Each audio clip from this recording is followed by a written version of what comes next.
Hello, all, and welcome to episode 13. Today's topic is actually an interview which I was and still am excited about.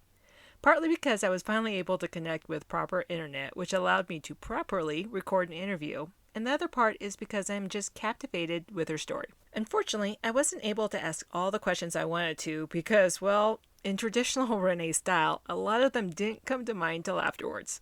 However, I still very much enjoyed the interview and got to know a lot about Megan Maurer, as I've only known her for a few months now.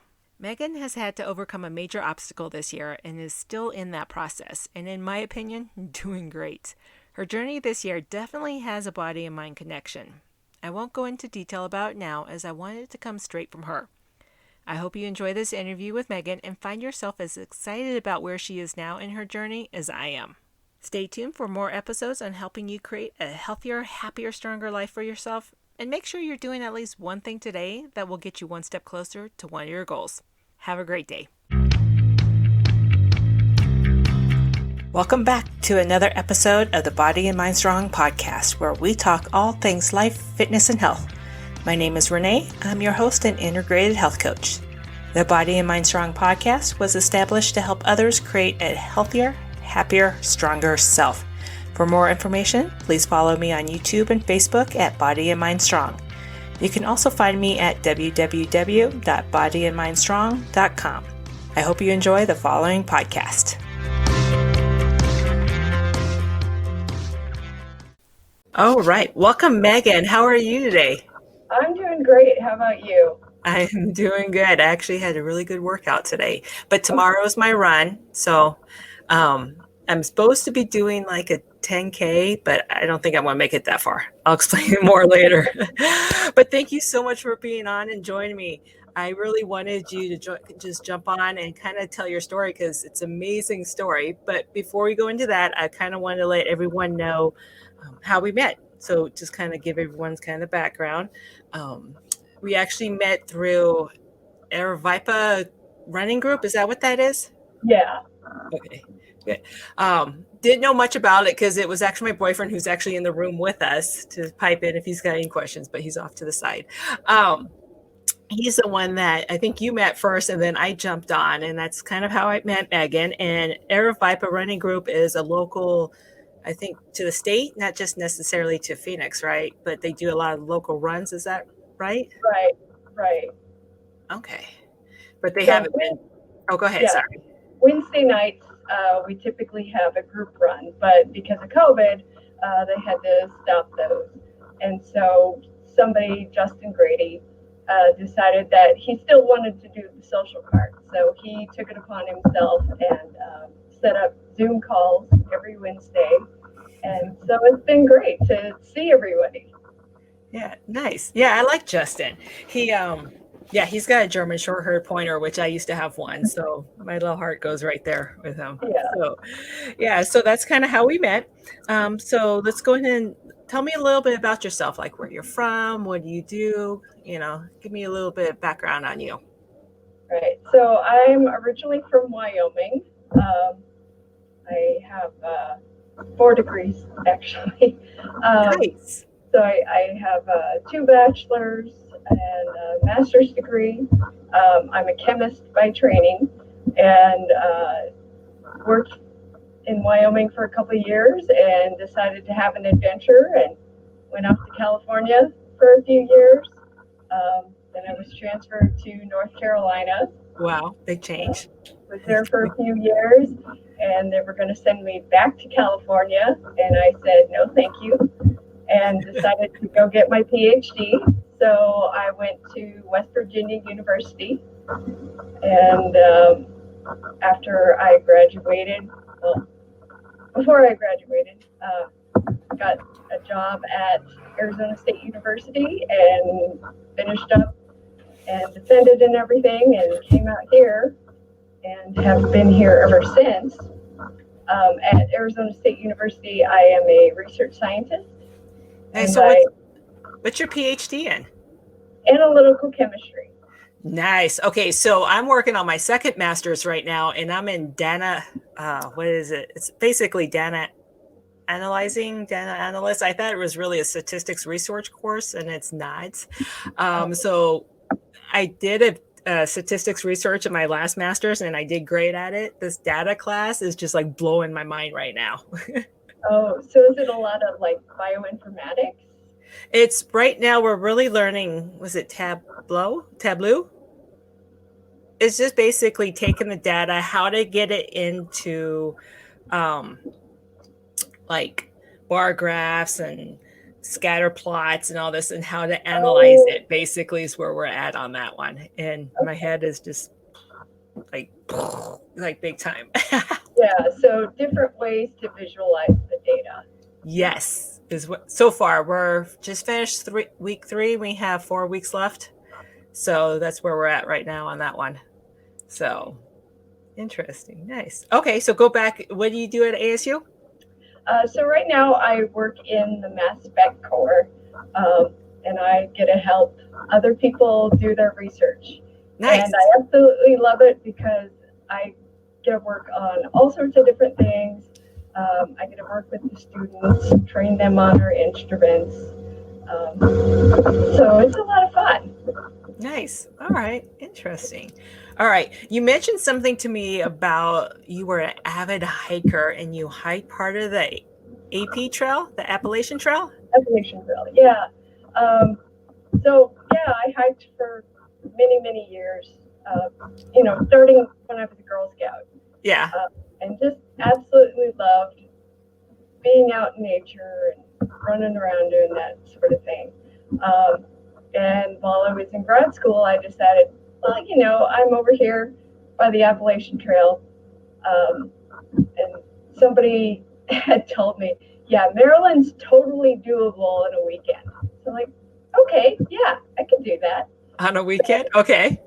that was my first backpacking trip, and I went by myself, and Nice. everyone's like, "Oh my God, make sure you text me. You're gonna be, I'm so worried about you." I'll be fine, and I was. So So was it one overnighter or two? 2 nights. was 4 days and 3 nights. Okay, nice. How many miles? It was 42, I think. 42 miles. Nice. Wow. So what So was that like? um, it was a lot of fun. Just meeting all sorts of people.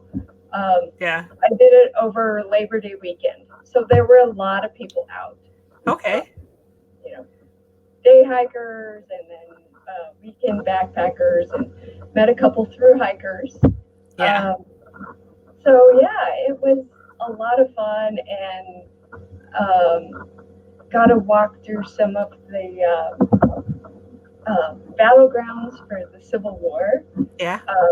I can't remember the names of them offhand, but there were plaques and stuff that you could read, and just learn about the history of the area, which was really cool. Coming from the West, Yeah. being able to go out and experience that history. Was it humid? Was it Oh hot? yeah. What was the weather like? Um, so the weekend that I went, there was a remnant of a hurricane that was off the coast. So yeah, it was. I mean, it's humid back east anyway. I think it was worse. Um, but at least, out there on the Appalachian Trail, you're in what they call the green tunnel. It's, just foliage all over. Okay. And so it's, pretty shady. So at least you don't have the sun and the humidity. Nice. Yeah, I did some backpacking in Arizona, mostly just overnighters because there's not a lot of water. Yeah. So you always have to carry your own water. And then I moved up to Washington and I tried to we did part of the Pacific Crest Trail. We tried to do 2 nights and we're coming down and it was starting to get a little bit humid, but we happened to do the section where there was a bunch of like ponds and lakes and the Oh, mosquitoes were so horrible. It was like it was nuts. And day 2 we're like, no, we're just gonna hoof it out of this, and we just like power walked it out. ran out of mosquito spray. I'm spraying the dog at the same time to keep the mosquitoes off of her. But then as soon as I spray her, she's in the water because it's a lab, right? So Oh, it was nuts. Yeah, I still haven't done anything more than just one night, overnight so far. Dave and I want to do some in Arizona, but we can't really we have a new dog that drinks a oh, lot of water, but it's like, how do we carry all the water? There's not enough water sources here, like compared to, yeah. So I don't know. So I'm not sure if we're going to do that or not. We'll see. yeah. I would like to do the Arizona Trail, but like you, I worry about the water and being able to make it to the next water source. Yeah, because it's like Washington, you kind of take it for granted. I don't think you really think about it. You're just so used to, you're going to run into water. Here, you have to be like really strategic with that. Right. Yeah. So, but that's awesome. I always backpacked with somebody, but I was like, okay, I need to prove to myself I can do this by myself because I tend to watch a lot of horror movies. So I tend to freak myself out at night, especially in the woods. Very easily. So I did part of, where did I go? It was off of it was just east of Seattle, I think, in that area. No, where did I go? I don't remember where I went. Somewhere in Washington. So I took the dog with me. We went and find this little cove. It was nice. She was playing in the water. The fog was starting to roll in like a horror movie, right? So the fog's rolling in. I'm like, okay, this is starting to get freaky. And then these two guys come up, and I'm like, okay, where's my knife? I'm all getting ready to fight, right? And then they go camp. I'm like, okay, I'm good. And then I'm like trying to get her out of the water. I'm like getting ready for bed. We're got to get into the tent. It's a one-man tent, and this lab is like 70 pounds, right? So we both get in the tent. And then I wake up a couple of times throughout the night hearing noises. And my first thought is like bears, right? Because, Washington has both, they have what, black and, or brown and, yeah, they have both brown and black. So every time I heard a noise, the first thing I do would look at the dog. If she didn't stir, I'm like, okay, we're good. We're good. Yeah. And I go back to sleep. So I used her as my alarm system. I was like, okay, I'm good. I don't know if I could have done that without a dog. That's crazy. I love how you did it, though. That's amazing. Yeah. Well, I knew there was going to be a lot of people around. So Yeah. even though I was alone or, by myself hiking, I wasn't going to be alone.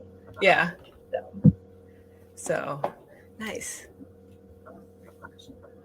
Okay. So sorry. I have my boyfriend's in the room kind of listening in, and so he's got some questions. He pipes in once in a while. So that's why if you hear me, so Dave is here. All right. So back to you. When did you start running? Because I know that's been a current thing. Because I didn't mention earlier, is when we met, then I got connected with Megan on Strava. So I've been kind of watching what she's done and how she's progressed. I get excited when I see your stuff roll by because I'm like, oh, look what she did. Okay, so when did you start running? I started running for fitness probably 10 years ago or more. Just go to the gym, do my weightlifting, and then run on the treadmill for like 20 minutes, half hour, whatever. Yeah. Did a couple 5Ks, but I don't think I really ran until probably just before I moved out here. Was when I kind of got into trail running. So in preparation to do my Appalachian Trail trip, I was watching videos on YouTube and the Run Steep, Get High videos. Yes. Came into my feed. And for those of you who don't know, Run Steep, Get High is Jamil Curry's kind of outdoor brand. And he is the owner of Air Viper Running. And Aravaipa, for you guys to also know, Aravaipa does they're up to, I think, 50 some races a year. Well, before COVID, but they run a bunch of races here in the U.S. in Arizona, and I think they're starting to progress to Colorado. I want to say, I think, but he's huge here in Arizona. Yeah, and they do a lot of virtual races now, and I imagine after COVID, they will continue doing that. So there is an opportunity to participate. Yes. And they're a great company. They put on great events. Yes. So if you get an opportunity, check them out. Yes, it was crazy. Dave did the Javelina. Was it not last year or the year before? 2018. That was crazy. If you guys have never heard of the Javelina and you guys like to do long distances, you need to check out the Javelina race. That is just, it was completely crazy and fun. But anyways. Yeah. Nice. So you have, what are some of your running goals you have? So I want to run a 50K. Yes. And nice. The goal was to do it this December, but then I got sick and COVID and all that. So that has tentatively been pushed to next year. Next year or early 2022. So. Yes. Well, let me know if you need crew. I will totally help you with that one. My running has kind of gotten downhill, so I wouldn't be the greatest pacer, but I can definitely crew. I'm getting really good at crewing. So if you need crew, you definitely let me know, because that's completely awesome. I did my first 50K last year, and it was amazing, but tiring at the same time. It was weird. I checked it off my list. I did it. Yeah, it's like one of those things. It's like, I just want to do it just to say I've done it, and then we'll see how I feel when I'm done. Yes. Kind of the joke is you finish it and then you're like, I am never doing that again. And then a few days later, you're like, what's the next 50K coming up? Yes. So a little quick side story. I said those exact words after my first half marathon, and I ended up training for a marathon and running one like 4 months later. So yes, that does happen a lot. Okay, but let's go back. You mentioned you were sick. So that was the main reason I'd like to have you on, because I think this is an amazing story of what you've gone through and how you're overcoming everything. So tell us a little bit about that. Yeah, so, thinking back, there were definitely little clues many years ago as to the fact that I had a brain tumor. So I had a boss about 7-8 years ago make the comment, oh, your handwriting's kind of gone downhill. And I thought, well, I'm typing more. So yeah, of course it's gone downhill. And then like when I was in grad school, I had terrible anxiety. And, I just chalked it up to the stress. Yeah. I also started talking in my sleep. And then like I would yell myself awake from time to time. And again, I just chalk it up to stress. And then about a year ago, I was having some double vision. And at first I could blink it away.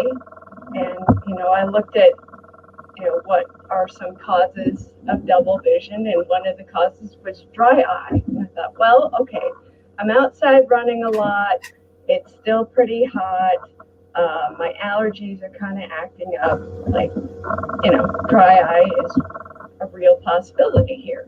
So I made an appointment with my eye doctor. I needed to get my eyes checked anyway. And, he looked at my eyes and like, well, there's nothing wrong with your eyes. You're getting to that age where bifocals and reading glasses are in your near future. And okay. So it was just kind of making sense. I bought some readers and, that helped for a while. And then a couple months later, I had pink eye from my allergies. And my primary care doctor prescribed antifungal, antibacterial. Of course, that didn't do anything. Got into an ophthalmologist, and she prescribed me steroids. Mm-hmm. And the first 2 days were fine. The pink eye was starting to clear up. And then the third day, I had double vision that would not go away. Oh, wow. And of course, this is the Sunday before Christmas. Of course. Ouch. So okay. Like, I'm not getting into the doctor anytime soon, and it's not enough of an emergency that I'm gonna go in. Yeah.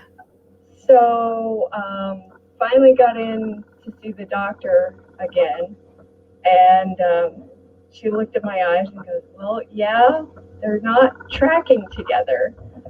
Let me refer you to a specialist. The best doctors to deal with strabismus, which is the medical term for them not tracking together. They're pediatric doctors because they deal with it all the time." Okay. And Interesting. Okay. so she referred me to him. This was in January, and I couldn't get in until May. Oh, wow. And there was just no way I was going to wait until May. Yeah. I fortunately have a childhood friend who's an ophthalmologist in Chandler. And so Nice. I sent her practice an email, and I got in like a couple days later, and she looked at my eyes and she goes, "Well, I think you have an autoimmune." Okay.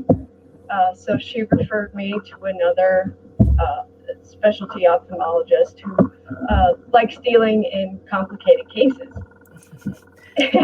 Oh, wow. So Okay. he, it was so funny. I went to his office and he did some tests, and then he'd go and consult with his partner, come back some more and do some more tests with me, like, look up, look down, look over here, all that. Go consult, come back. This went on a couple times, and then it's finally like, yeah, I think you do have an autoimmune. I'm going to refer you to a neurologist. Okay.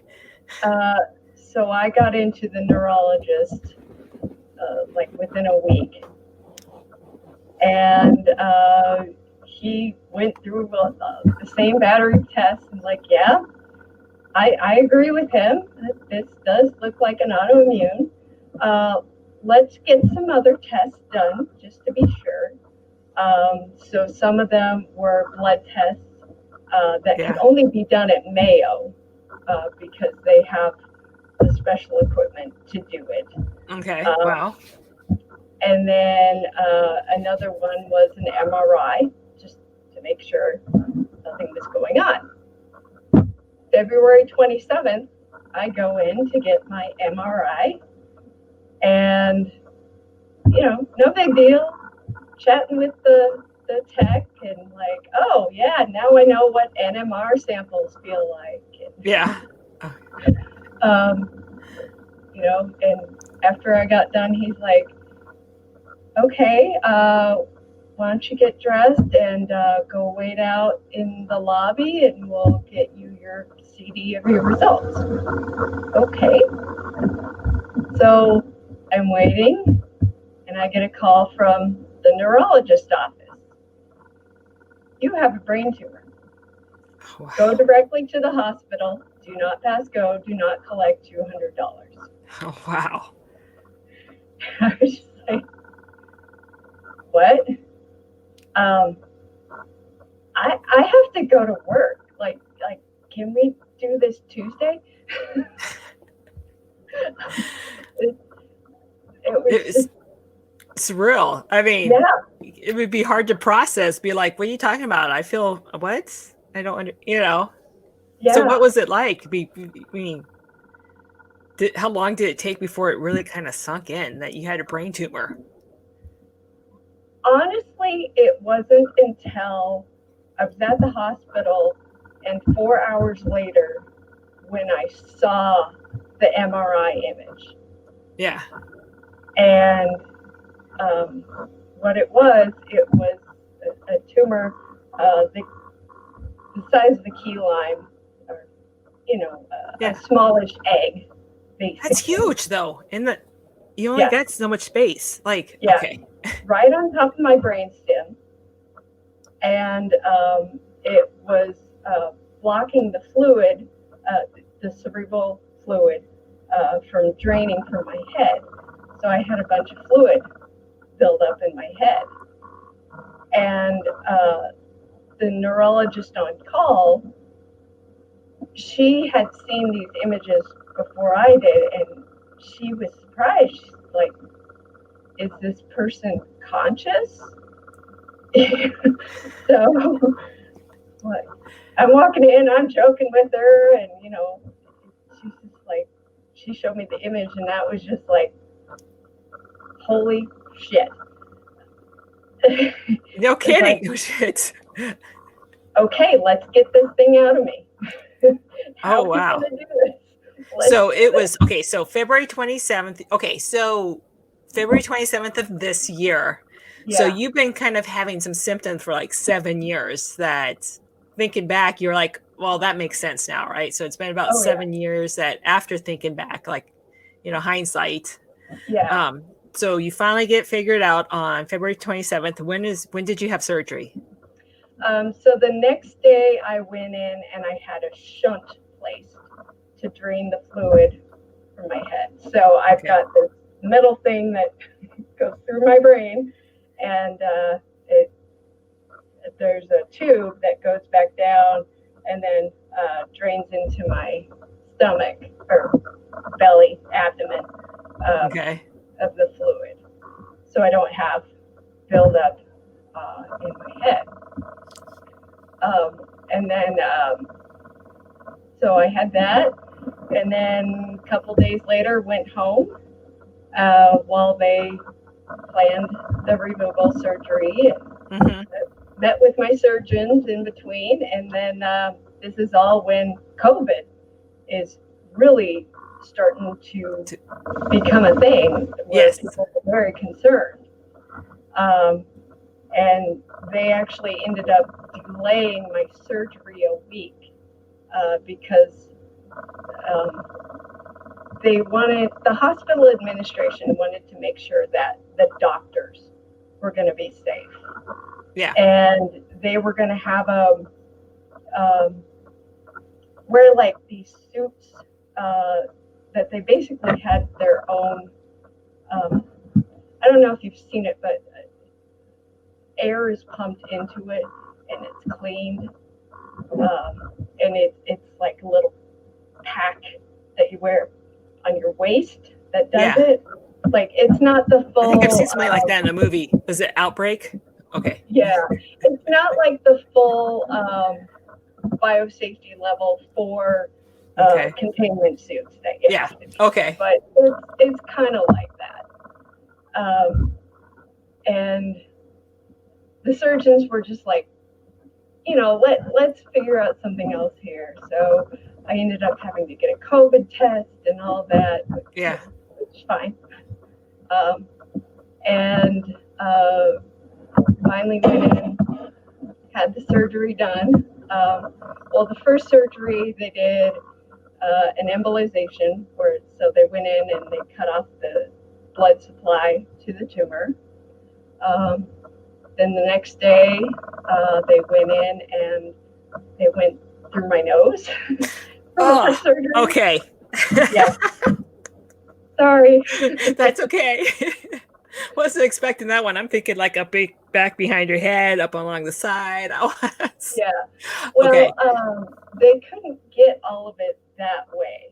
So they got me out of surgery, and then I sat in the hospital for a week. They were going to send me home, but my doctor and I were both like, I don't want to get exposed to anything.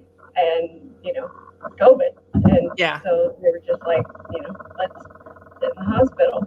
And basically I sat in my room, and a couple times a day I'd go walk the halls. Otherwise, it was in my room. And I was okay with that. Okay. And then the following week, they went in behind my ear. So the first day they made the approach, and then the second day they went in and got most of the rest of it. There is a little tiny piece that was kind of around a nerve that they couldn't safely get. So they left it, and The plan is to monitor it, and if necessary, they will get it with radiation. Okay. Oh, and for those people who are curious, they did the pathology on the tumor. It's a grade 1 meningioma. So Okay. these are very slow growing tumors. They're benign. And based on the size, it had probably been growing for 20 years. Oh, wow. Okay, yeah, because I was So, curious. yeah. Okay. All right. So, definitely something that didn't happen overnight. Okay. But, the brain just slowly adapts until it can't adapt anymore. Oh, wow. How amazing. So, yes, and this is why I mentioned earlier how just I love watching what you're doing on Strava because you had what, 2 surgeries? Was it 2 or So 3? I had 1 for the shunt placement, and then 4 for the tumor removal. Okay. And then I was Wow. in rehab, and while I was in rehab, my shunt had gotten clogged, and I developed an infection. So Ooh. then they had to pull out the shunt and put in a external draining one. So I had a tube coming out of the back of my head for 10 days or so. Yeah. And then they put the internal draining one back in once I had cleared the infection. And then after they were going to send me back to rehab, and I was just like, I want to go home. Yeah. So I was at my brother's for 3 weeks, going through outpatient rehab, and people coming to the house and working with me and stuff. And, that was fine. And then after 3 weeks, I'm like, I want to go home. Yes. I want to go be at my house. Yeah. And, I had to convince myself that I could. And so I would help make meals. And so, like, the biggest thing was, like, working with sharp knives, like, making sure I'm not going to cut myself. And, Okay. Oh, go yeah. ahead. So that's kind of my question. So when you came out of surgery, what were you unable? What did you have to relearn to do? Um, Anything? so, as a result of the last surgery to remove it, they aggravated some of my cranial nerves. And so my right eye is turned in, Mm-hmm. and then I have numbness on this side of my face. The first few days after surgery, I was on a liquid diet because I couldn't feel a lot of my mouth. And I had to get things in my mouth just right Mm-hmm. to feel comfortable enough to swallow. And so, yeah, like getting liquid down. And they did a barium test on me. So I had to swallow this really chalky stuff. And then they did, I think it's an x-ray. So they can visualize how everything's working. And, everything from here down worked fine. It was just, feeling in the mouth Okay. that was causing the problem. So, they worked with me. I got some more feeling back, and the speech pathologist, she brought in pudding one day. She goes, "Let's try it." Pudding. And What so flavor? chocolate. Oh, nice. Okay. And so that was the best feeling ever, to be able to swallow, even though it was, mush, Yeah. actually swallow something. Yes. And then a few days later, I got a little more sensation, and then we tried, I think it was crackers. Like, just, got a lot of saliva going, Yeah. and, kind of made them mushy and got them down. And so then I graduated to mushy food. So, yeah, and I still have the numbness over there. I don't chew over there very much, just because I still don't have a lot of feeling, but compared to a month ago, I have a lot more feeling. So, Nice. Well, good. Wow. Okay, so yeah, so now you guys kind of understand why I get so many, because you've started running again, right? You've started slowly. We kind of watched your progress go along, where you were able to do what you started off with, like a quarter mile, and you've been increasing yeah, that. And you just recently did what, 3, 4 miles, if I saw that correct? Saturday I did 4 miles. I Nice. didn't run the whole time, but I ran the majority of it, so I can deal with that.